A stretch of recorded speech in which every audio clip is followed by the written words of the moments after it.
काशी विश्वनाथ भगवान की, गौरा महारानी की, श्री गणेश जी महाराज की, सरस्वती मात की जय,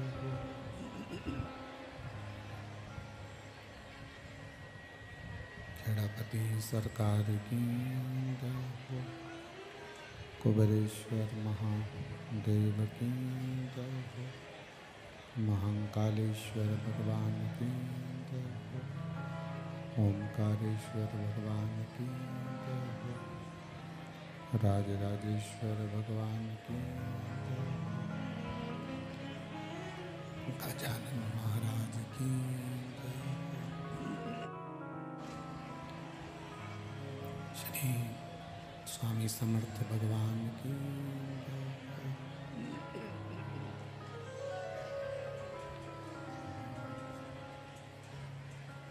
संत सतगुरुदेव गौ माता की जय, चिंता संतान तारो यत्पदानु ऋणभाषणं तनीचार्यानं प्रणमामि मुहुः, यदनुगतो जन्तुः सर्वदुःखातिगो भवेत् तमं सर्वदा वन्दे श्रीमद्वल्लभनन्दनम्, अज्ञानतिमिरागास्य ज्ञानजशलाकया चक्षुरुन्मिलितेन तस्मै श्रीगुरवे नमः, नमामि हृदयशेषे लीलाचरब्धीशयनं लक्ष्मीसहस्रनाम्नि सर्वमानं कलानिधिं, चतुरभीष्वचतुरभीष्वचतुरभीष्वत्रिभिस्तवा श्रीजायते योऽसो पञ्चदा हृदय नमः, बोल विश्वनाथ भगवान की जय।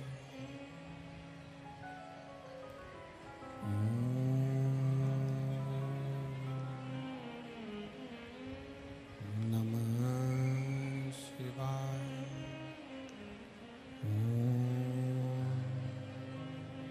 नमः शिवाय,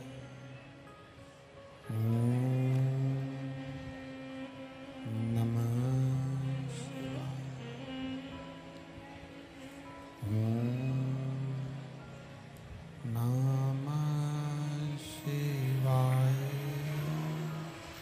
शिवाय, नमः शिवाय,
नमः शिवाय, शिवाय,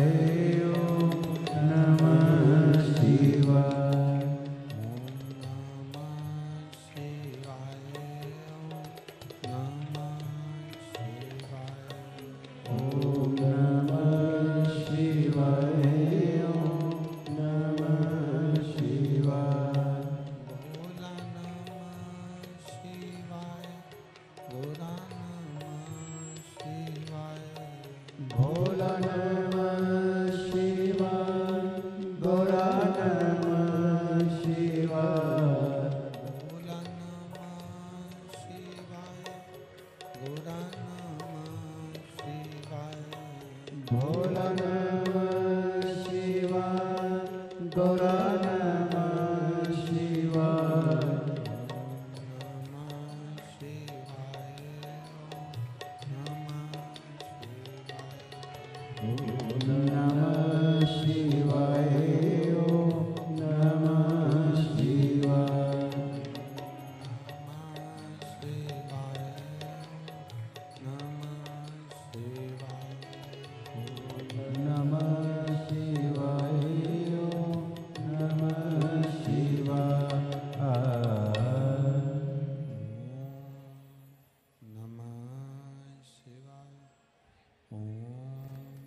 विश्वनाथ भगवान की महाकाल राजा की ओंकारेश्वर भगवान की राजराजेश्वर भगवान की भुवनेश्वर महादेव की हर हर महादेव हर हर महादेव हर हर महादेव हर। काशी विश्वनाथ ओगड़दानी त्रिकालदर्शी कैलाशी अविनाशी भगवान शिव, जिनकी पुनीत पावन शिव महापुराण की कथा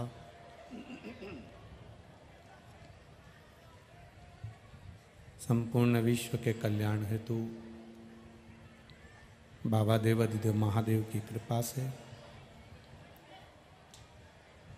आप और हमको श्रवण करने का सौभाग्य प्राप्त हुआ है। बड़े भाग्यशाली हैं आकोला नगर के सभी निवासी, आसपास गांव खेड़े से जो भी भक्तजन शिव महापुराण की कथा को श्रवण करने के लिए पधारे हैं। बाबा देवाधिदेव महादेव आप सभी के मन की अभिलाषा को पूर्ण करें। यजमान परिवार श्री राम अवतार जी चौरसिया जी की स्मृति में श्री एसपी चौरसिया, शांति कुमार जी चौरसिया, नीलेश चौरसिया, संदीप जी चौरसिया, पंकज जी चौरसिया, रुपेश जी चौरसिया, श्री जगदीश प्रसाद जी दुबे, श्री विजय जगदीश प्रसाद जी दुबे आकोला द्वारा ये पावन शिव महापुराण की कथा का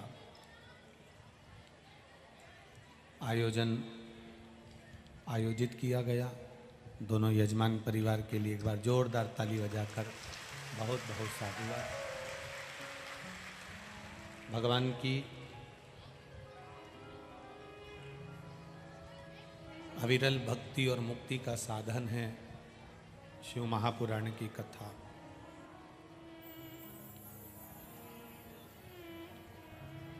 जो जीवन का एक लक्ष्य निश्चित करती है।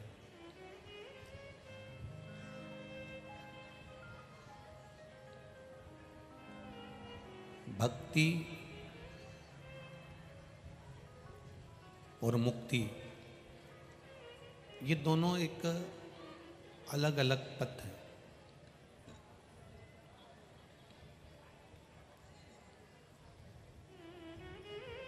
थोड़ा सा दान कर देने से व्यक्ति को मुक्ति मिल जाती है, थोड़ा भजन कर लेने से व्यक्ति को मुक्ति मिल जाती है, थोड़ा पुण्य कर लेने से व्यक्ति को मुक्ति मिल जाती है। पर मुक्त तो कोई भी हो सकता है। मूल ये नहीं है कि आप मुक्त हो, मूल ये है कि आप मोक्ष पा जाए। मुक्ति और मोक्ष में एक अंतर है कि मुक्ति होने के बाद फिर जन्म हो जाता है, पर मोक्ष होने के बाद बार बार जन्म नहीं होता है, हम छूट जाते हैं। पुनरपि जननम पुनरपि मरणम का जो प्रपंच है, इससे हमारी मुक्ति हो जाती है। बार बार जन्म ले लेना, बार बार मर जाना, फिर जन्म ले लेना, फिर मर जाना, इसको केवल एक मुक्ति का क्रम बताया गया है। पर मोक्ष का जो क्रम है उसमें फिर कोई जन्म नहीं ले पाता। जो है वो परमात्मा की शरणागति में चले जाता है और ये जन्म और मृत्यु के प्रपंच से छूट जाता है। आप कथा में बैठकर जो ये 3 घंटे की कथा होती है, उस 3 घंटे की कथा में से 2.5 घंटा आपको मिलता है। उस 2.5 घंटे में आप व्यर्थ की बातों में अगर समय निकाल दें तो फिर परमात्मा की प्राप्ति कैसे हो?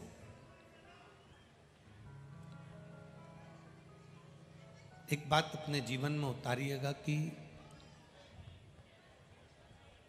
पुकार, जब हम परमात्मा को पुकारते हैं, जब हम भगवान को पुकारते हैं, जब हम अपने इष्ट को पुकारते हैं, जब हम परमात्मा को पुकारने का प्रयास करते हैं, तो पुकार कभी बेकार नहीं जाती।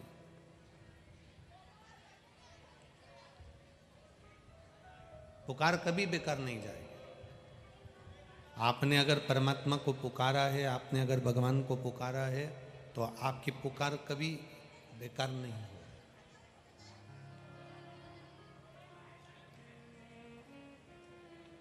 बस दिल से पुकारा गया। एक बच्चा घर में रो रहा है, किसी ने कहा तुम्हारा बच्चा रो रहा है, तो माँ अपने काम में लगी रहती है। माँ उस बच्चे को मालूम है उसको कि ये रोएगा थोड़ी देर, उसकी आदत है, रोता रहता। माँ उसको उठाने के लिए नहीं जाएगी, क्योंकि काम करूं कि उठाऊं। मुझे काम भी तो करना है, और बच्चे को दिन भर अगर गोदी में लेकर बैठी रहूंगी तो काम कौन करेगा? अगर मैं बच्चे को रोज गोदी में लेकर बैठी रहूं तो ये कार्य घर का कौन संभालेगा? माँ, बच्चा रो रहा है, माँ उस बच्चे को गोदी में नहीं ले रही है, पर वही बच्चा जब एकदम चीख कर रो दे, वही बच्चा एकदम चिल्ला कर रो दे या चीख कर रो दे, तो माँ सारा काम छोड़कर भागती कि नहीं भागती? बोलो, जम के भागेगी ना। बच्चा वैसे ही रो रहा है तो माँ को मालूम है कि इसकी आदत है, ये तो रोता रहेगा, मैं अपना काम करती रहूंगी। पर वही बच्चा जब एकदम चीख कर रो दे तो माँ एकदम दौड़ कर भागती है, एकदम भाग कर जाएगी, दौड़ती दौड़ती जाएगी कि मेरा बच्चा क्यों चीखा आखिर। बस पुकार भी 2 तरह की होती है। एक दिन भर तुम भगवान के सामने बैठकर पुकारते रहो, पुकारते रहो, पुकारते रहो, पुकारते रहो। हाथी भी बार बार भगवान को पुकार रहा था, पुकार रहा था, पर आखिरी में हाथी ने जम के भगवान को दिल से पुकारा, और जब दिल से पुकारा तो फिर भगवान सुदर्शन चक्र लेकर पधारे। उसी तरह आप जब दिल से पुकारोगे तो परमात्मा आएगा जरूर, ये निश्चित है। जिसने दिल से पुकारा है उसने आने में देरी नहीं करी। कर्मा पुकारी तुझे मीरा पुकार। कर्मा ने भी उसको पुकारा, मीरा ने भी उसको पुकारा, नामदेव जी ने भी उनको पुकारा, तुकाराम जी ने भी उनको पुकारा।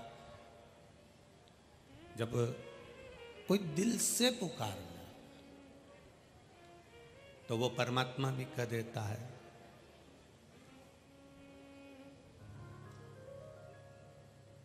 कि मंदिर से दौड़ा चला आऊंगा, कोई दिल से पुकारे, कैलाश छोड़ चला आऊंगा, कोई दिल से पुकारे। मीरा पुकारी तुम्हें कर्मा पुकारी, मीरा पुकारी तूने कर्मा पुकारी।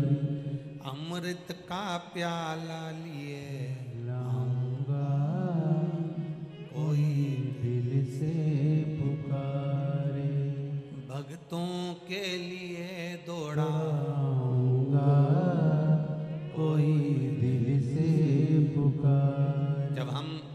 बच्चा दो तरह से रोता है। एक, बच्चा रोया, माँ उठकर नहीं गई। दूसरा, बच्चा चीख कर रोया, माँ दौड़कर चली गई।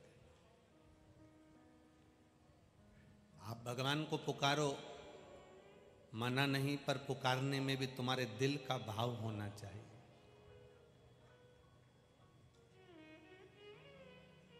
एक महिला को 22 साल हो गए थे शादी को, एक पत्र होगा।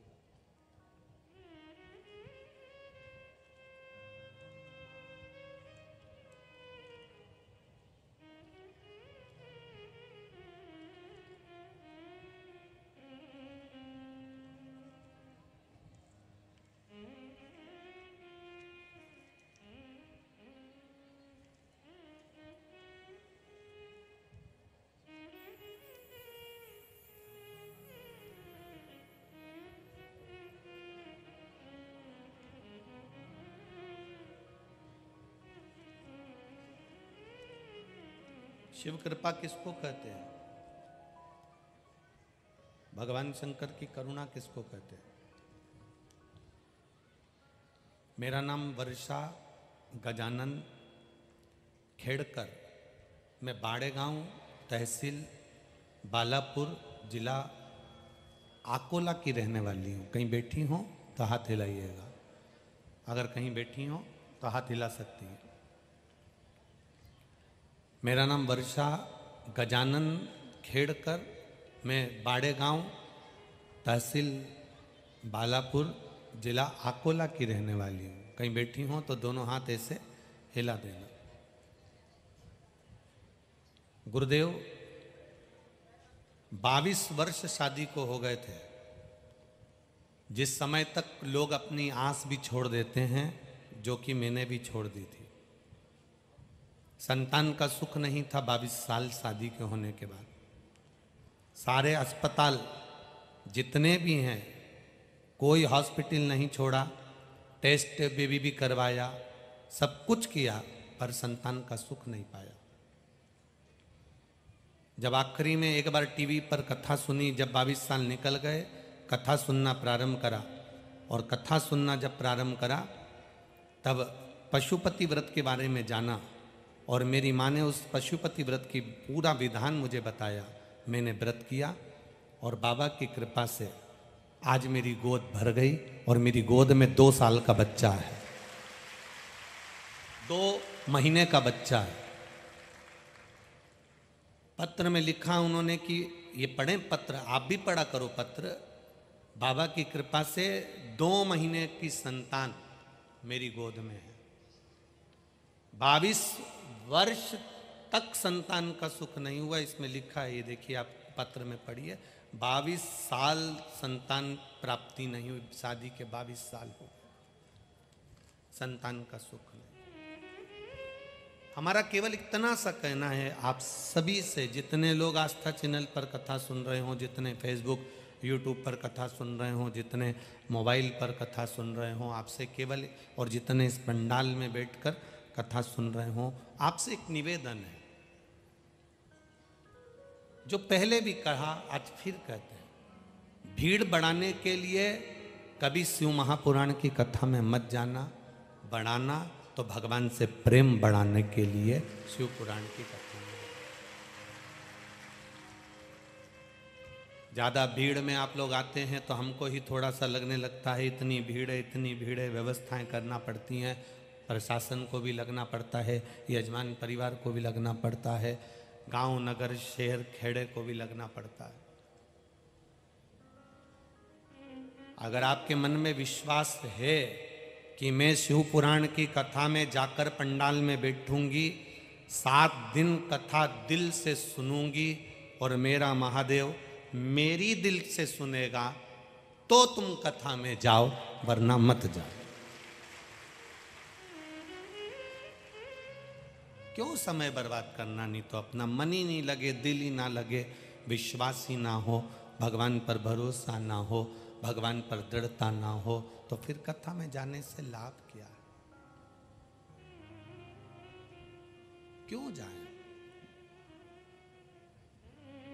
बच्चा रोया, माँ ने उसको नहीं उठाया, पर बच्चा चीख कर रोया, माँ ने उसको गोदी में उठाया।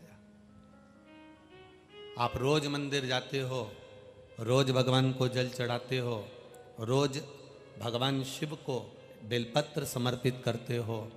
बेलपत्र नहीं भी चढ़ाते तो जल तो चढ़ाते हो, जल भी नहीं चढ़ाते तो उसको प्रणाम तो करते हो। मंदिर जाओ तो मंदिर से बाहर निकलते हो तो चार लोगों को, जब तुम्हें चार लोग देखते हैं तो तुम ऐसा महसूस करते हो जैसे हम भगवान पर एहसान कर कर आ रहे हैं। हम भगवान को जल चढ़ा के नहीं, कुछ एहसान कर कर आ रहे हैं।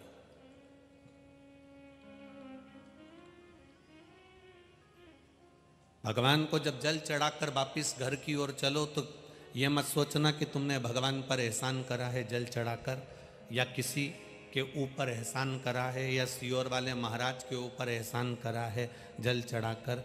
उन्होंने कहा था तो हमने चढ़ाया, नहीं तो मैं तो जाता ही नहीं।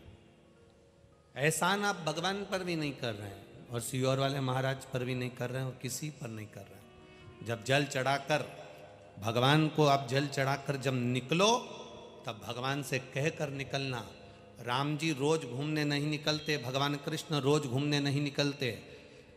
दुनिया के जितने भी देवी देवता हैं वो प्रतिदिन भ्रमण पर नहीं निकलते, पर स्कंद पुराण, शिव पुराण, लिंग पुराण, नर्मदा पुराण, पद्म पुराण, गर्ग संहिता, ब्रह्म वैवर्त पुराण, नारद पुराण, कुर्म पुराण, नरसिंह पुराण, ये जितनी पुराण आप उठाकर देखेंगे प्रत्येक पुराण में लिखा है 33 कोटि देवी देवता कभी भ्रमण पर नहीं निकलते, कभी घूमने नहीं निकलते। 33 कोटि देवताओं में केवल एक देवाधिदेव महादेव ऐसे हैं जो प्रदोष काल में प्रतिदिन भ्रमण पर निकलते हैं। प्रदोष काल में प्रतिदिन भ्रमण पर निकलते हैं। रोज प्रतिदिन प्रदोष काल में मेरा देवाधिदेव महादेव भ्रमण पर निकलता है। जब आप मंदिर से वापिस जल चढ़ाकर निकलो, हमने एक नियम आपको बताया है, आपके स्मरण में होगा। शिव जी को जल चढ़ाओ, उसमें से थोड़ा सा जल झेल कर अपने कलश में लेकर घर आ जाओ। बोला था कि नहीं बोला था? बोलो बोलो, जम के बोलो। बोला था ना? घर पर लेकर आओ, थोड़ा सा छीट दो या आचमन कर लो, या घर के लोगों को पीने के लिए आचमन के लिए वो दे दो। उसका कारण क्या है? क्यों कहा कि मंदिर का जल झेल कर लिया ना? खाली पात्र मत लेकर आना, उसमें 2 बूंद भले जल लेकर आना, पर वहां से जल चढ़ा हुआ लेकर आ जाना। क्यों कहा? उसका कहने का कारण केवल इतना था कि आप जब जल चढ़ाकर वहां से चलो तो भगवान को कहकर आओ कि बाबा रोज भ्रमण पर जाते हो, बड़ा दुख है मेरे जीवन में, आज जब भ्रमण के लिए निकलो ना तो मेरे दरवाजे पर केवल आप दृष्टि दे देना तो मेरा भाग्य सुधर जाएगा। आप मेरे दरवाजे पर मात्र दृष्टि दे देना। गुरु की दृष्टि, सतगुरु की दृष्टि, परमात्मा की दृष्टि, माता पिता की दृष्टि जब तक रहती है तब तक जीव कभी कष्ट नहीं भोगता, कष्ट नहीं भोगता।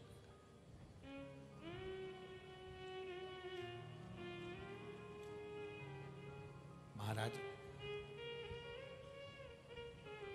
आप जल चढ़ाकर जब जल वापिस लेकर आते हो ना, तो ये जल वापिस नहीं ला रहे हो। वो एक बात बहुत ध्यान से सुनिएगा। एक मित्र, एक पति अपनी पत्नी से कहता है, सुन, शाम को मेरा दोस्त भोजन करने आएगा, जीवन करने आएगा, रोटी खाने आएगा। पत्नी बोली, तो ये जो घड़ी रखी है ना, ये छुपा के रख देना। जो सामने जूते पड़े हैं ना, वो छुपा के रख देना। सामने जो मोबाइल रखा है ना, वो छुपा के रख देना। सामने जो गुलदस्ता रखा है, वो छुपा के रख देना। पत्नी बोली, क्यों, तुम्हारा दोस्त तो चोर है? पति बोला, नहीं, वो अपने सामान को पहचानता है। चोर वो नहीं है, चोर मैं हूं जो मैं ले लेकर आ गया।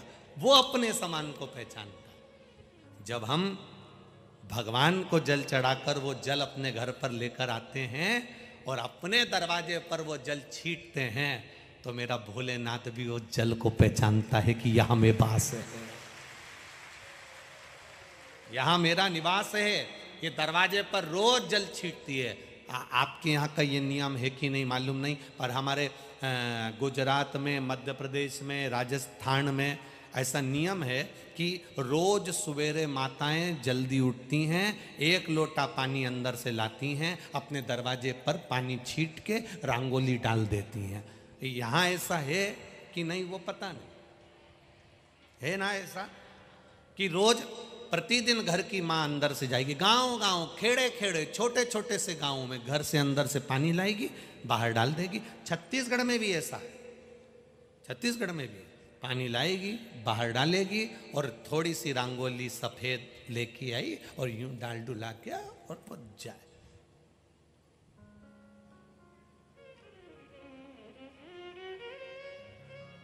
वो सबरी मैया का चरित्र आज तक लोग नहीं भूल पाए कि सबरी संवारे रास्ता, आएंगे राम जी,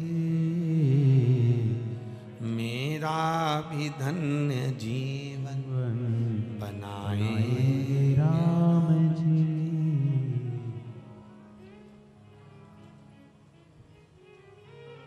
दिल से वो भगवान को पुकार रही, सबरी संवारे रास्ता, आएंगे राम जी, सबरी संवारे रास्ता, आएंगे राम जी। सबरी रोज प्रतिदिन दरवाजे पर बुआरी लगाकर, झाड़ू लगाकर रंगोली डाल देती है, फूलों की सेज बिछा देती है। वो नियम हमारे भीतर, हम जब शंकर भगवान को, शिवालय को, शिवलिंग को 1 लोटा जल चढ़ा कर आए, थोड़ा सा जल लेकर आकर अपने दरवाजे की चौखट पर, अपने द्वार के ऊपर छींट दें, आचमन कर लें उसमें से। जब द्वार पर छीटेंगे, भगवान रोज प्रदोष काल में शाम के समय मेरे महादेव पार्वती को लेकर, गणेश जी को लेकर, रिद्धि सिद्धि को लेकर, सारी सिद्धियों को लेकर भगवान प्रतिदिन निकलते हैं। और जब भगवान प्रतिदिन निकलते हैं तो उनके आप और सरल भाषा में समझो, आपके घर का कोई सामान पड़ोसी के दरवाजे पर रखा हुआ देख लो, तुम जा रही हो और तुम्हारा कोई सामान जिसको तुम पहचानती हो पड़ोसी के यहाँ दरवाजे पर लगा हुआ है, तो पहचानोगे कि नहीं पहचानोगे? अरे बोलो जम के, पहचान जाओगी ना। बगल वाली से कह दोगी मेरे घर का सामान इसके यहाँ कैसे आ गया, दरवाजे पे कैसे लगा है, ये तो मेरे घर का था, ये तो मेरे द्वार का था, फिर ये लेकर क्यों चली गई? मन नहीं मानेगा तुम्हारा। आखिर में तुम 2 बार उसको मुड़कर देखोगी, मेरा ही है ना, लग तो मेरा ही रहा है। बस तुमने 2 बार मुड़कर देख लिया और देखा तो उसके दरवाजे पर ही था ना। अगर जल का छींटा हमने हमारे द्वार पर दिया है और महादेव ने शाम के समय देख लिया कि मेरा ही जल है ना, बस दृष्टि पड़ गई उस चौखट पर, तो दरवाजा भले बंद हो, हमारा भाग्य का दरवाजा परमात्मा खोल देता। द्वार भले बंद हो पर भाग्य का द्वार परमात्मा खोल देता।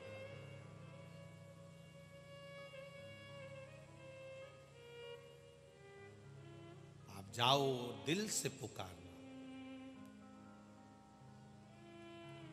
पाप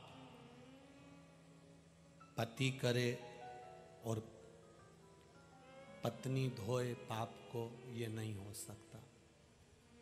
पाप पत्नी करे, पति धोए, ये भी नहीं हो सकता। पाप पिता करे, पुत्र धोए, ये भी नहीं हो सकता। पाप पुत्र करे और पिता धोए, ये भी नहीं हो सकता। शिव महापुराण की कथा कहती है कि जिन हाथों ने पाप करा है, जिन हाथों ने पाप करा है, शिव पुराण कहती है इन्हीं हाथों से पुण्य कर कर चले जाना, नहीं तो तुम्हारा पाप कोई नहीं धो सकता, तुम्हें वापिस जन्म लेकर धोना पड़ेगा।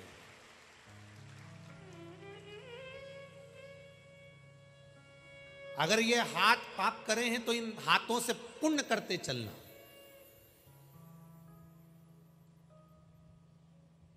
पिता चले गए, बेटे गाय दान कर रहे हैं। पिता चले गए, बेटे ब्राह्मण को भोजन करा रहे हैं। पिता चले गए, बेटे बहुत सारा सैया का दान कर रहे हैं। शिव महापुराण कहती है जब इन हाथों ने पाप करा, इन हाथों ने पाप कर्म किया, तो फिर इन हाथों से पुण्य कर्म हम क्यों ना करें। अपने हाथों से अपना पुण्य करते चलो, अपने हाथों से।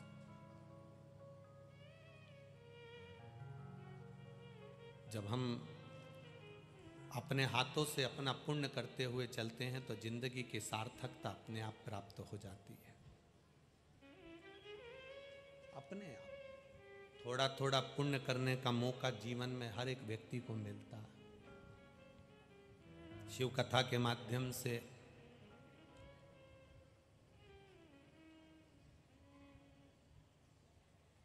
कई लोग ऐसे भी हैं जिन्होंने अपने इस कथा में आने के लिए निशुल्क वाहन की व्यवस्था करी।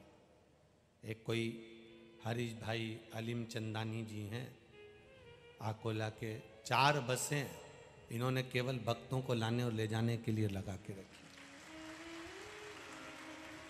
ब्राह्मण समाज आकोला से मैजिक लगा कर रखी। महादेव गुप्ता जी ने, बालापुर वालों ने 100 आरओ के पानी के कैन प्रतिदिन, 500 कैन पानी के, आई तुलजा भवानी मंडल आकोला ने 500 कैन पानी के रोज लगा के रखे। 1100 किलोग्राम 1.5 कुंटल तापड़िया नगर शिव भक्त मंडल आकोला ने 1100 किलो खिचड़ी प्रतिदिन स्वल्पाहार में प्रसाद दिए। 800 कैन आरओ के रवि यादव चिकला गांव वालों की तरफ से 800 कैन पानी की रोज आती थी महाराज।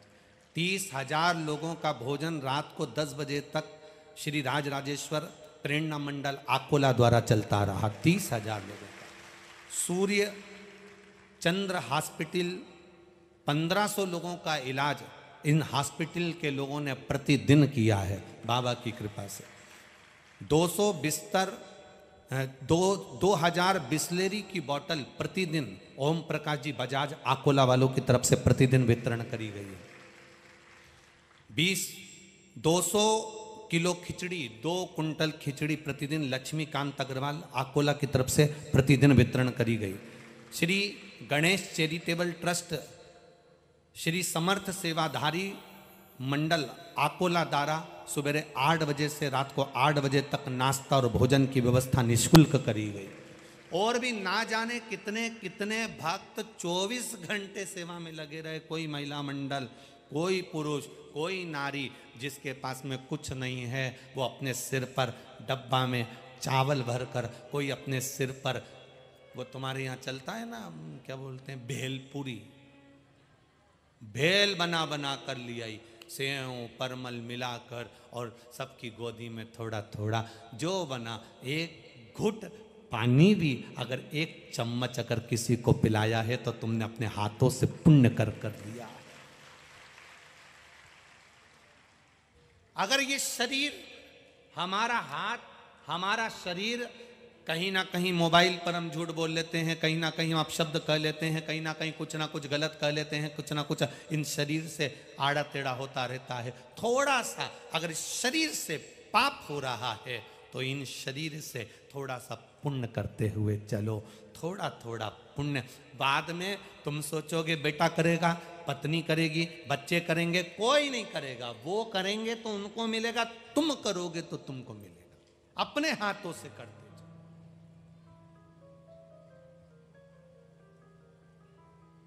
शिव महापुराण की कथा में पहुंचकर यहाँ से अपने घर की ओर जब तुम जाते हो तो भी तुम पुण्य करते हो। इस शरीर से जो तरंगे निकलती हैं, ना जाने कितने जीवों का कल्याण कर देती हैं, ये भी पुण्य है। थोड़ा करते चलो। करा दुनिया में ऐसा कोई व्यक्ति नहीं जन्मा जिसने पाप नहीं किया। बड़े से बड़ा कितना भी पहुंचा हुआ महाराज भी होगा तो पाप कर्म हो ही जाता है। माता के गर्भ से जब हमारा जन्म होता है, मृत्यु की सैया पर जब हम सोते हैं, उस समय के बीच में ना जाने कितने पाप इस शरीर से हो जाते हैं। कोई संत कहे, कोई साधु कहे, कोई गुरु कहे कि मैंने पाप नहीं करा, तो श्रीमद् भागवत में 4 तरह के पाप बता दिए। झाड़ू लगाते हैं तो छोटे छोटे जीव मर जाते हैं, कपड़े धोते हैं तो छोटे छोटे जीव मर जाते हैं, अग्नि जलाते हैं तो पतंगे छोटे छोटे जीव जल जाते हैं, चल कर जाते हैं तो पाँव के नीचे छोटे छोटे जीव मर जाते हैं। पाप तो हमारे शरीर से होता ही है। कोई कहे मैं पाप नहीं करा तो ये तो बहुत ऊंची बात है, समझ लेना पक्का झूठेला है। संसार में कोई ऐसा जन्म ही नहीं। हाँ, हो 3 काम जरूर कठिन है। 3 काम बहुत कठिन है, बहुत कठिन। सबसे पहला काम है हाथी को धक्का लगाना। आप में से कितने लोग हैं जिन्होंने हाथी को धक्का लगाया? लगाया कभी? दुनिया के 3 काम सबसे कठिन। पहला हाथी को धक्का लगाना, दूसरा मच्छर की मालिश करना,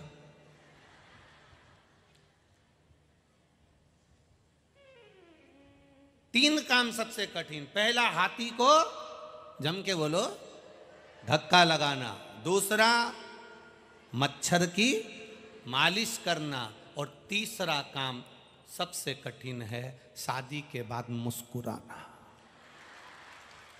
ये दुनिया का सबसे कठिन काम। शादी होने के बाद, शादी के पहले जितने स्माइल दे दिए, जितने खुश हो लिए, खूब नाच लिए, खूब प्रसन्न हो लिए, रसगुल्ला खा लिए, खूब नाश्ता कर लिए, शादी के पहले पहले तक ठीक है, पर शादी के बाद मुसद्दी लाल जैसा हो जाता है।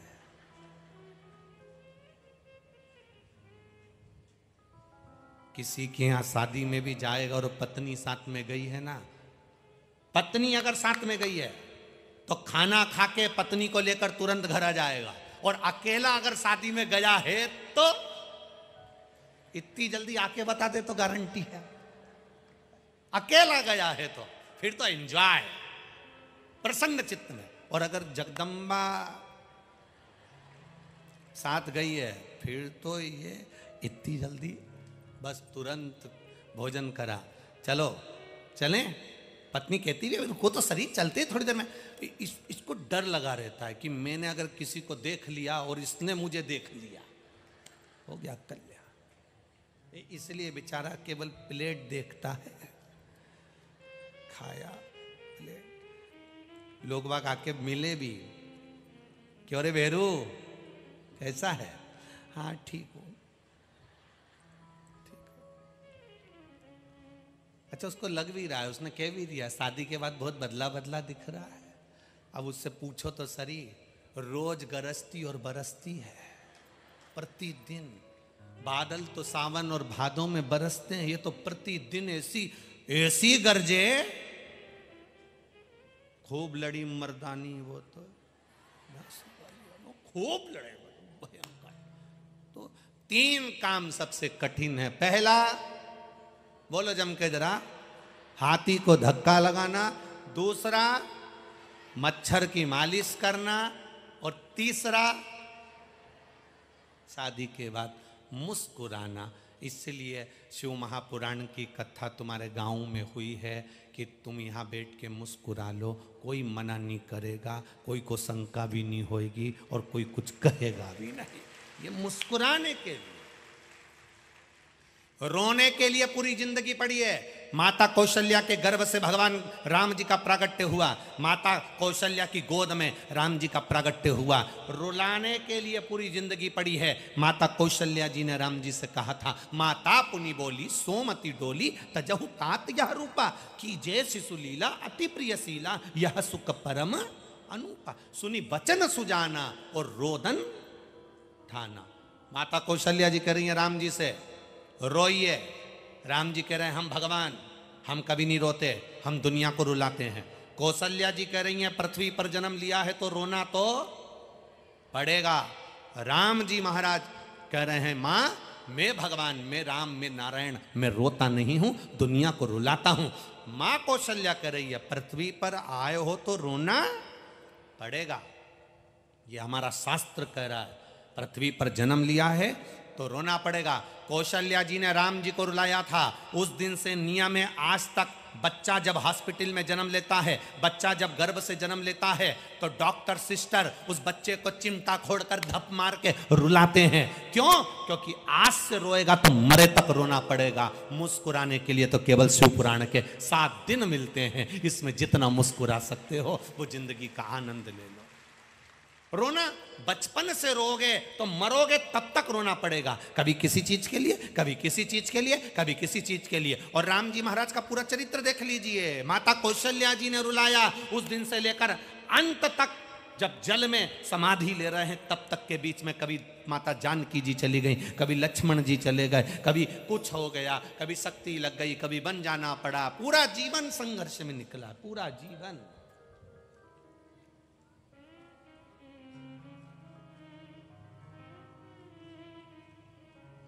वो तो परमात्मा थे। किसी ने पूछा राम जी तुम तो भगवान थे, फिर तुम ये जीवन तुम्हारा? राम जी कहते हैं कर्म गति बड़ी विचित्र है। कर्म गति। श्री स्वामी समर्थ जी ने चोलप्पा से कहा था कि कर्म गति का भोग तो चोलप्पा तुझे भी भोगना पड़ेगा। आज तूने धन एकत्रित कर लिया, मेरी पादुका को दर्शन करा करा कर तू करोड़पति बन गया, धनपति बन गया, वैभवपति बन गया, पर चोलप्पा तेरे को कर्म का भोग भोगना पड़ेगा, तू उसकी तैयारी करके रख लेना। जितना धन चोलप्पा ने स्वामी समर्थ जी के दर्शन कराकर, सत्संग कराकर जो कमाया था, वो सारा धन चोलप्पा का एक दिन समाप्त हो गया और चोलप्पा भगवान के चरणों में जाकर गिर गया, श्री स्वामी समर्थ के चरणों।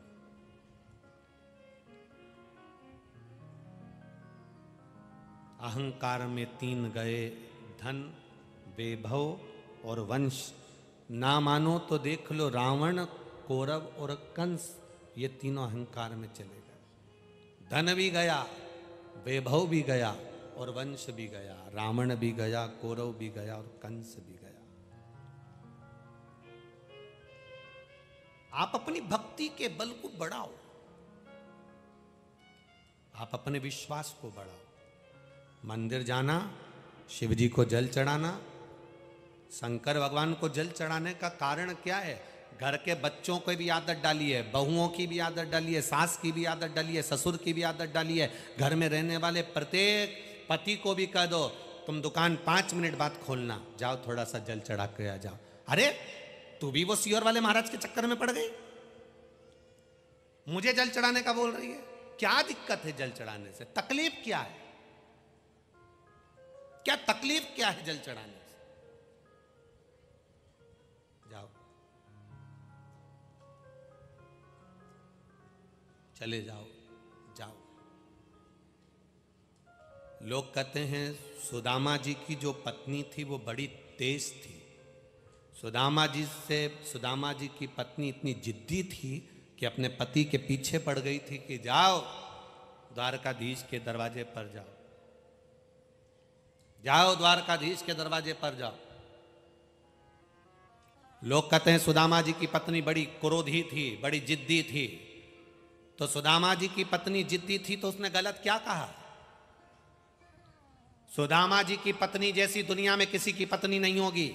सुदामा जी की पत्नी केवल एक ऐसी थी जो अपने पति से रोज कहती थी कि जाओ द्वारकाधीश के चरणों में जाओ, जाओ द्वारका जाओ, जाओ द्वारका जाओ, जाओ द्वारका जाओ। सुदामा की पत्नी केवल एक अकेली थी जो अपने पति को रोज कहती थी कि द्वारका जाओ, द्वारकाधीश के पास जाओ। नहीं तो आज के जमाने की पत्नी सुबह से आवाज लगाती है, जाओ दूध की थैली लिया, जाओ सब्जी ले आओ, जाओ पानी लिया, जाओ, थोड़ा आते आते घी ले आना, जाओ, सामान ले आना। आज तक ऐसी कौन सी पत्नी है जो अपने पति के पीछे पड़ी हो? रोज प्रतिदिन जाओ एक लोटा जल चढ़ा कर आओ, जाओ रोज एक लोटा जल चढ़ा के आओ। पत्नी अगर एक सामान नहीं आता तो फोन लगा के बोल देती है आते आते ये लिया ना। तुम्हें अपने सामान की चिंता है, तुम्हें घर में वस्तुओं की चिंता है, तुम्हें अपने सामान की चिंता है।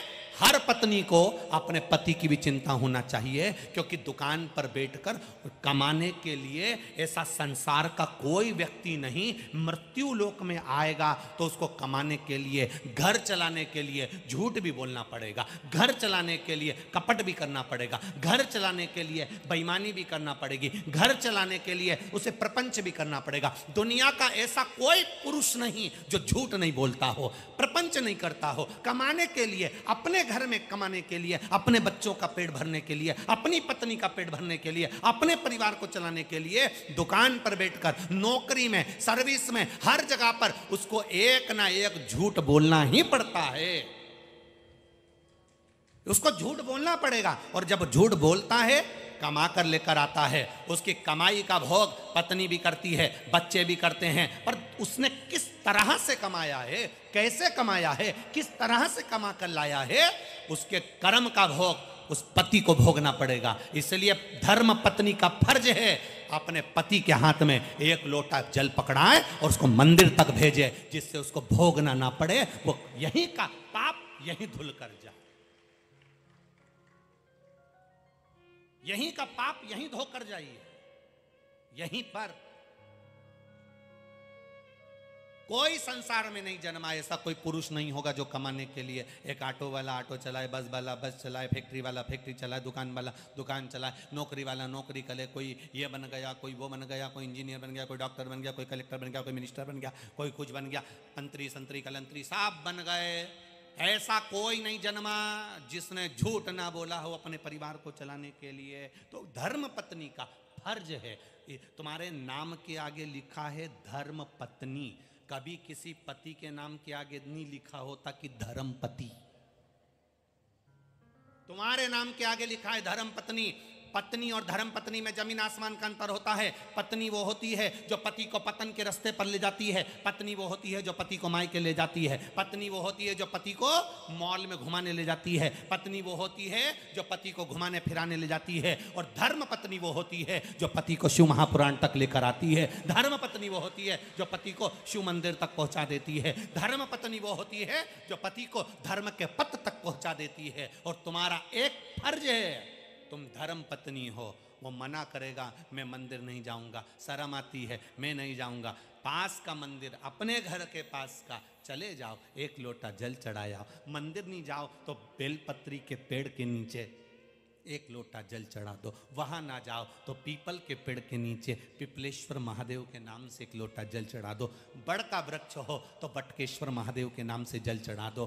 बेलपत्री का पौधा हो तो उसके नीचे जल चढ़ा दो। पर एक लोटा जल अगर वहां भी नहीं चढ़ा सकते तो सूर्य को चढ़ा दो, वो सब दूर दे देगा। बस इतना सा निवेदन है, एक लोटा जल परमात्मा की चौखट तक पहुंचना चाहिए। और जिससे देखो तुम कमा कर लाओगे ना, हम भोग लेंगे, तुम्हारे कर्म का भोग तुम्हें भोगना है। इसलिए धर्म पत्नी अपना फर्ज अदा करे, पति को भी कहे कि एक लोटा जल चढ़ाने में कुछ नहीं बिगड़ेगा। 5 मिनट जाओ, जल चढ़ा कर जाओगे ना तो 10 ग्राहक ज़्यादा आएंगे, चिंता मत करना। 5 मिनट लेट ही हुए हो ना, कोई दिक्कत नहीं। जाओ, उसकी चौखट तक जाओ, उसके द्वार तक जाओ। हंसने वाले हंसेंगे। दुनिया के हंसी से अगर आपने अपना काम बिगाड़ लिया, अपना काम करना बंद कर दिया, तो दुनिया तो यही चाहती है कि तुम कैसे भी भगवान के पास ना जाओ। दुनिया तो यही चाहती है कि तुम कैसे भी सत्संग में ना जाओ। दुनिया तो ये चाहती है कि तुम टीवी के सामने 3 घंटा बैठ के क्यों कथा सुनते हो। दुनिया तो ये चाहती है कि तुम टीवी बंद कर दो। दुनिया तो ये चाहती है तुम मोबाइल बंद कर दो। दुनिया तो ये चाहती है कि तुम भजन बंद कर दो। राय देने वाले दुनिया में ढेर सारे राय देने वाले बैठे हैं, रायचंद बैठे हैं, जिनका 24 घंटे एक ही काम है, ये तुम्हारी अच्छे काम को देखकर कुछ ना कुछ मिनक, कुछ ना कुछ बेकार बात कहेंगे जरूर। एक व्यक्ति ने दुकान खोली मिठाई की। बहुत बहुत दिनों के बाद एक व्यक्ति ने मिठाई की दुकान खोली। उसने मिठाई की दुकान के ऊपर बोर्ड लगाया और बोर्ड में लिख दिया, हमारे यहां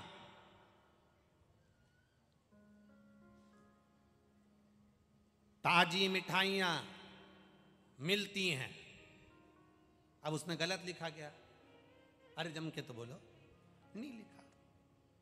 उसने नई दुकान खोली और बोर्ड में लिख दिया, हमारे यहां, बोलो जम के बोलो, हमारे यहां ताजी मिठाइयां मिलती हैं।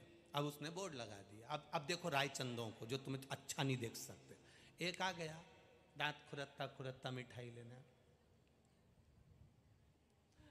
अरे यार तुमने ये क्या करा है? दुकान खोल के रखी है, सबको दिख रहा है कि मिठाई की दुकान है, तो ये लिखने की क्या जरूरत थी, हमारे यहां? पागल हो गया? इतना लिखना कि ताजी मिठाइयां मिलती है, हमारे यहां लिखने की क्या जरूरत है तेरे को? जनता को क्या मूर्ख समझता है? अकल नहीं है तेरे में? उसने कहा क्या करूं, हटा इसको, हमारे यहां हटा दे। उसने बेचारे ने हमारे यहां हटा दिया। अब क्या बचा? ताजी मिठाइयां मिलती हैं। अब फिर 2-4 दिन के बाद कहीं का रायचंद फिर आ गया।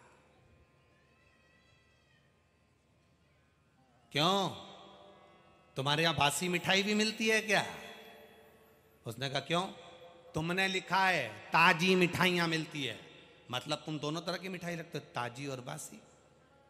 अगर तुम अक्लवर होते तो तुम्हें यह ताजी लिखने की जरूरत ही क्या थी? उसने कहा क्या करूं, ताजी हटा। उसने ताजी हटा दी। अब क्या लिखा था, मिठाइयां मिलती हैं। अब फिर 15-20 दिन बाद कहीं का दूसरा आ गया। राय देने वाले बहुत, फ्री में तो कोई भी दे देता राय, फ्री में। फिर आ गया कोई, अरे कितना बेवकूफ आदमी है तू। शोकेस में मिठाई दिख रही है, शोकेस में रखी हुई सारी मिठाई दिख रही है, सब कुछ रखा हुआ दिख रहा है, तो लिखने की क्या जरूरत है कि मिठाइयां मिलती हैं? उसमें क्या दिक्कत है? जब दिख रहा है ना, सामने वाला अंधा थोड़ी ना।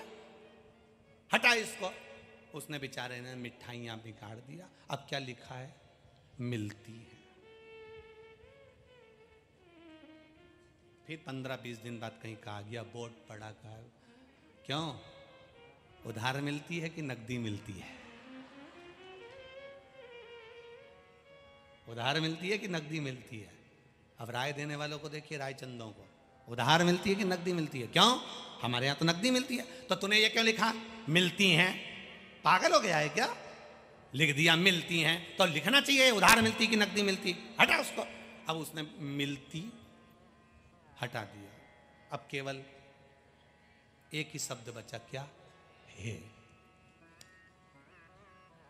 फिर कहीं का 15-20 दिन बाद आ गया, अरे पगला, बाट है, तराजू है, मिठाई है, दुकान है, सब कुछ है, तो ये है लिखने की जरूरत क्या? बेचारे ने उसके कहने से है भी मिटा दिया। पूरा साइन बोर्ड, पूरा की पूरा दुकान का बोर्ड क्लीन साफ। 15-20 दिन बाद फिर एक रायचंद आ गया। इतनी बड़ी दुकान, बोर्ड भी अच्छा जोरदार, इस पे कुछ लिखता क्यों नहीं है? पागल है? इतनी बड़ी दुकान, इतना अच्छा बोर्ड, लिख दे हमारे यहां ताजी मिठाई मिलती है। ये दुनिया के लोग हैं, आपको सुखी नहीं देख सकते। जब आप अपनी जिंदगी अलमस्त होकर जीना चालू कर देते हो, थोड़ी सी उन्नति करना चालू कर देते हो, तो ऐसे कई लोग आएंगे जो तुम्हें मिटाने का काम करेंगे। पर हमें उनका कहना नहीं मानना है, हमें भगवत भजन की ओर आगे बढ़ना। अपनी सोच से जियो। अपने को क्या अच्छा लग रहा है वो अपने को होना चाहिए, दूसरे से मतलब मत रखो। आप शादी में जाते हो तो 50 लोगों से पूछ कर जाते हो कौन से कपड़े पहनूं, क्या रखूं क्या नहीं रखूं, अपनी मर्जी का कपड़ा पहनिए, अपनी मर्जी से अलमस्त होकर जियो, तुम्हें जैसा अच्छा लगे वैसा श्रृंगार करो, तुम्हें तुम्हारे दिल को अच्छा लगना चाहिए, तुम्हें अपने आप को अच्छा लगना चाहिए, तुम्हें वो करना चाहिए। परंतु हम दूसरे के भरोसे जी रहे हैं, उसको बुरा लगेगा, उसको अच्छा नहीं लगेगा, उसको बुरा लग जाएगा, उसको अच्छा नहीं लगेगा, उसको बुरा लग जाएगा, चार लोग क्या कहेंगे, बस ये फंसा पड़ा है, ये लोग क्या कहेंगे, चार लोग क्या कहेंगे। चार लोग कुछ नहीं कहेंगे, तुम्हारे मरने के बाद राम नाम सत्य कहेंगे, इससे ज्यादा कुछ नहीं कह सकते। हम दुनिया के सहारे जी रहे हैं, वो क्या कहेगा, उसने क्या कह दिया, उसने ऐसा बोल दिया, उसने वैसा बोल दिया। अब तुम खुद अंदाजा लगा के बैठो, शिव महापुराण की कथा जब शुरू में लोग टीवी पर सुनना चालू करे थे तो कितना कितना लोगों ने कहा काली मिर्ची तो लिखी नहीं है, प्रदोष काल में महाराज जी ने अभिषेक करा दिया, तो ये कर दिया, तो वो कर दिया। कहने वाला कहता रहेगा, आग लगे बस्ती में अपन रहो मस्ती में, जिसको काली मिर्ची लगे लगती रहे, तुम तो अपना भजन करो ना। कहने वाले कहेंगे कहेंगे। आप अगर कथा में आओगे ना तो लोग कह देंगे, अरे इतनी गर्मी में काहे को जा रहे हो, इतनी तेज गर्मी पड़ रही है, 48 डिग्री टेम्परेचर दोपहर में हो जाता, 42 डिग्री टेम्परेचर हो जाता, तुम इतनी गर्मी में जा रहे हो, क्या करोगे जाके। तो जो तुमको राय दे उसको हाथ जोड़ कर कह देना, तुझे किसी ने बुलाया था ये बोलने के लिए कि तू हमको राय दे, तेरे यहाँ कोई पीला चावल देने गया था कि तू हमको राय दे। दुकान मेरी, बोर्ड मेरा, कमा मैं रहा हूँ, मेहनत में कर रहा हूँ, मेरी मर्जी से कमाऊंगा, मेरी मर्जी से रहूंगा। क्यों दुकान बंद करी, ये मेरा मन, क्यों खोली, मेरा मन, मैं अपनी मर्जी से जी। वो एक गाने की लाइन याद कर लो, मैं चाहे ये करूं चाहे वो करूं, मेरी मर्जी। अपनी सोच से जियो, अपने आनंद से जियो। हम दूसरे के हिसाब से जी रहे हैं, हम दूसरे के हिसाब से जी रहे हैं।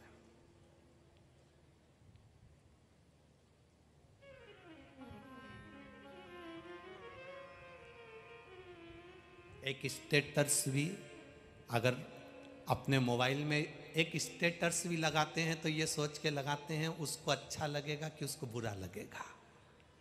अपने को क्या अच्छा लग रहा है वो डालो ना। तुम्हें क्या अच्छा लग रहा है तुम वो डालो स्टेटस पे।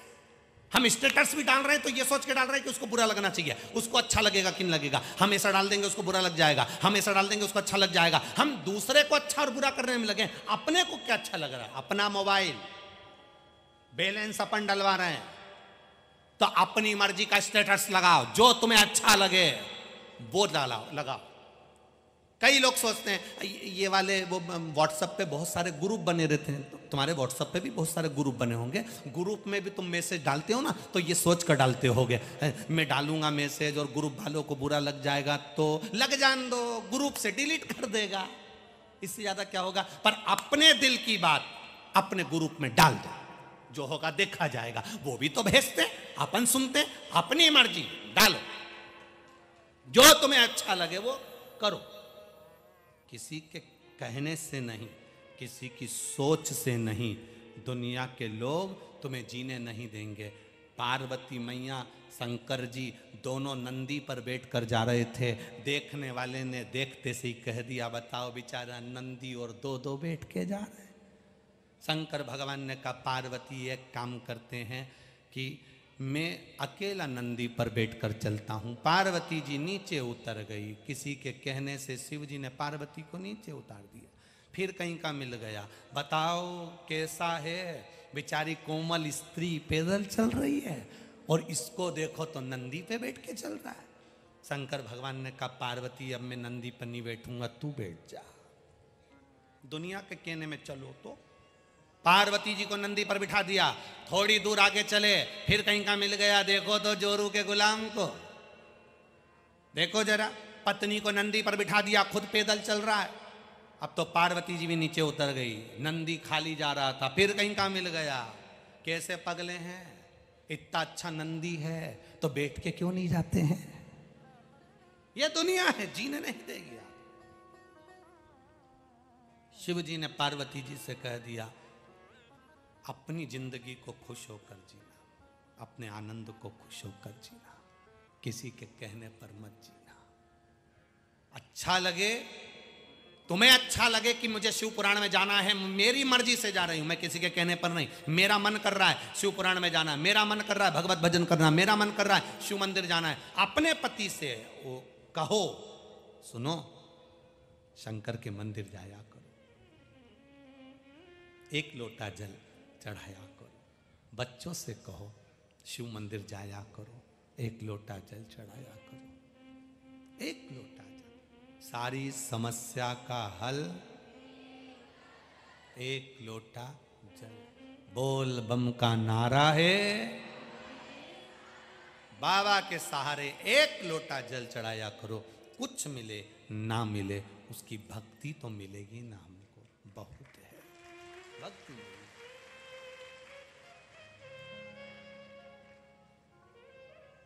बस उसका साथ अगर मिल गया एक बार तो फिर कोई चिंता नहीं, कोई टेंशन नहीं है, कोई चिंता नहीं। भक्ति का बल।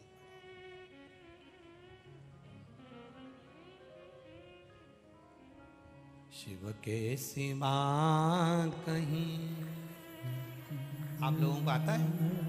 सबको आता है? एक लाइन आती है, जरा सब लोग गुनगुनाइएगा आवाज तेज कर कर। शिव के सिवा कहीं दिल ना, शिव के सिवा कहीं, वरना पड़ेगा तुझे आंसू बहाना, वरना आंसू। शिव के सिवा कहीं दिल ना लगाना, शिव के सिवा कहीं दिल ना लगाना, वरना पड़ेगा तुझे आंसू बहाना, वरना पड़ेगा तुझे आंसू बहाना। शिव के सिवा कहीं दिल ना लगाना, शिव के सिवा कहीं दिल ना लगाना। राधे हरि बोल।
हो जो शिव का गुण गाने किया है, जो शिव का गुण गाने किया है, सच्चा जीवन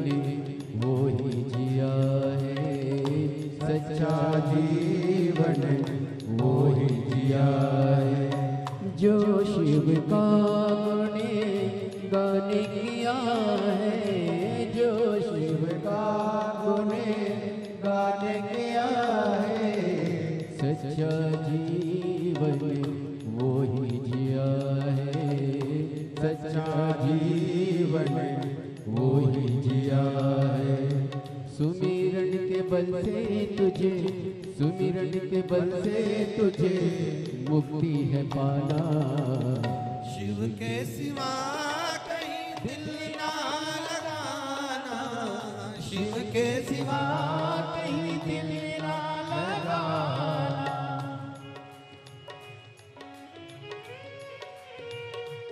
राधे हरि बोल। भोले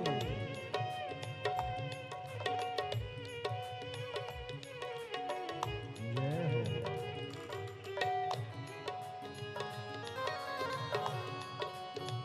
हरि बोल। जय हो।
जय हो।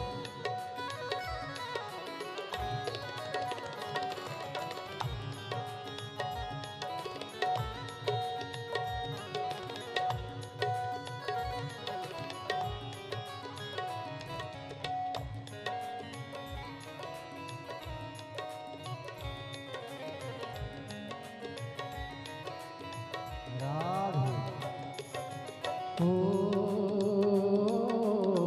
बालापन गया आज जवान है, बालापन गया आज जवान है। बीत गया अब समय कहाँ है, बीत गया अब समय कहाँ है। बालापन गया आज जवान है, बालापन गया आज जवान है। बीत गया अब समय कहाँ है, बीत गया अब समय कहाँ है। सोच समझ के, सोच समझ के वक्त गवाना। शिव के सिवा कहीं दिल ना लगाना, शिव के सिवा कहीं दिल ना लगाना। वरना पड़ेगा तुझे आंसू बहाना, वरना पड़ेगा तुझे आंसू बहाना। शिव के सिवा कहीं दिल ना लगाना, शिव के सिवा कहीं दिल ना लगाना।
बोले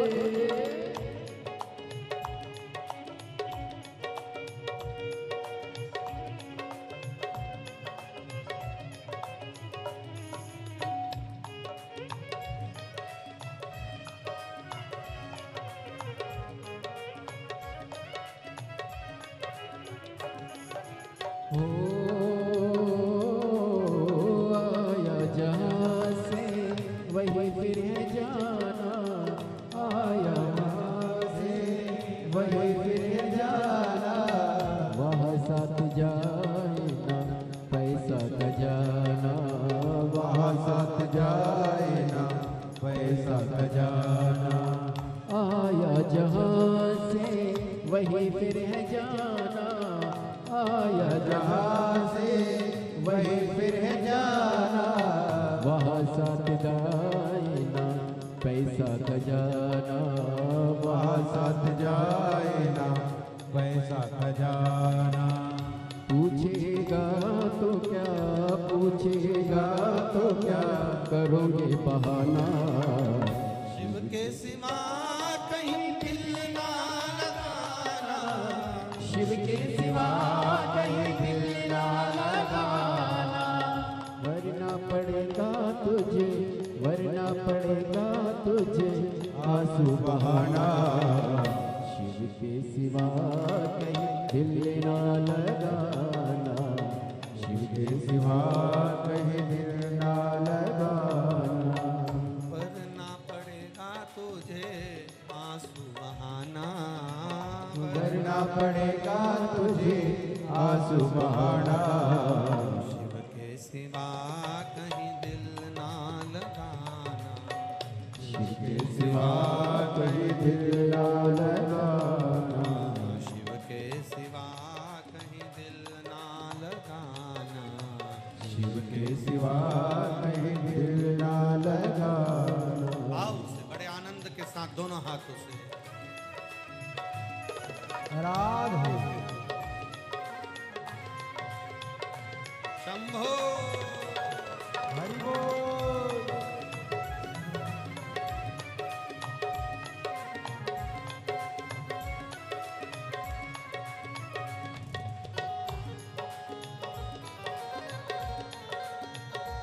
भोले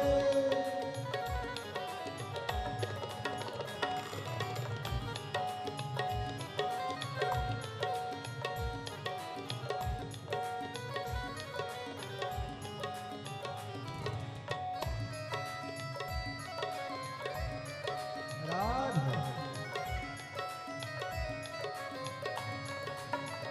जय हो।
जो शिव का गुण गान किया है, जो शिव का गुण गान किया है, सच्चा जीवन वो ही जिया है, सच्चा जीवन वो ही जिया है। जो शिव का गुण गान किया है, जो शिव का गुण गान किया है, सच्चा जीवन वही जिया है, सच्चा जीवन वही जिया है।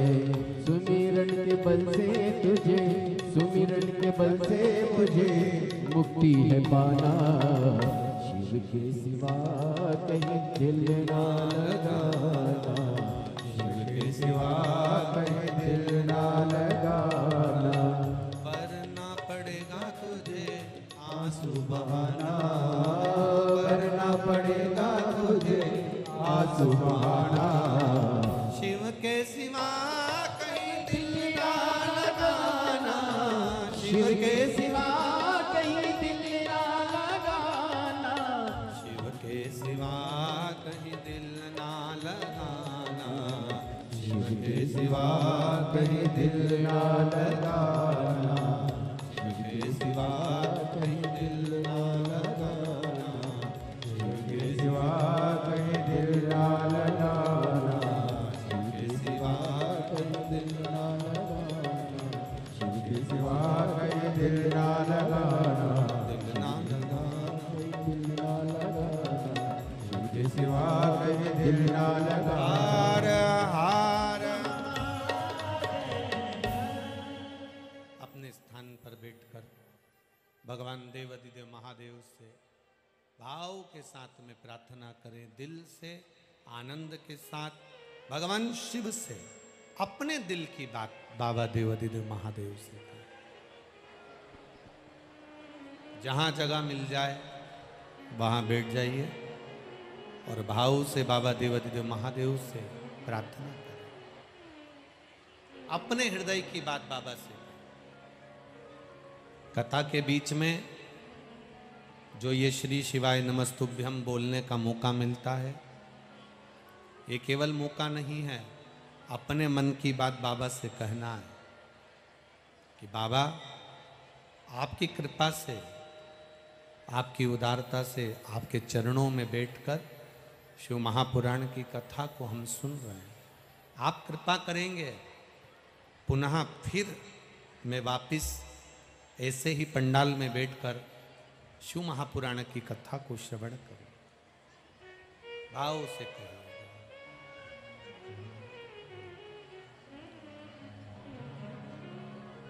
श्री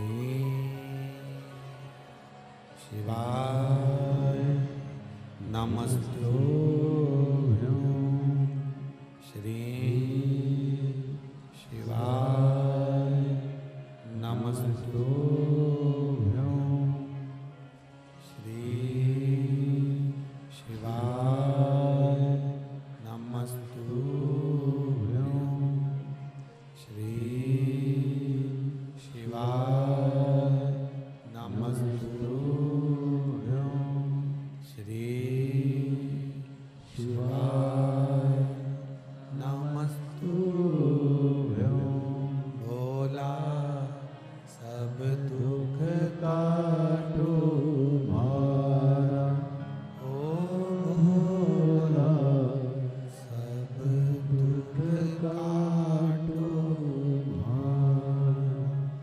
शिव शंकर जपू तेरी माला, भोले बाबा जपू तेरी माला, भोला सब दुख काटो मारा, ओ भोला सब दुख काटो मारा। वेश है मंगल मंगलकारी, वेश है मंगल मंगलकारी। शमशान वासी हमारा, शमशान वासी हमारा, ओ भोला सब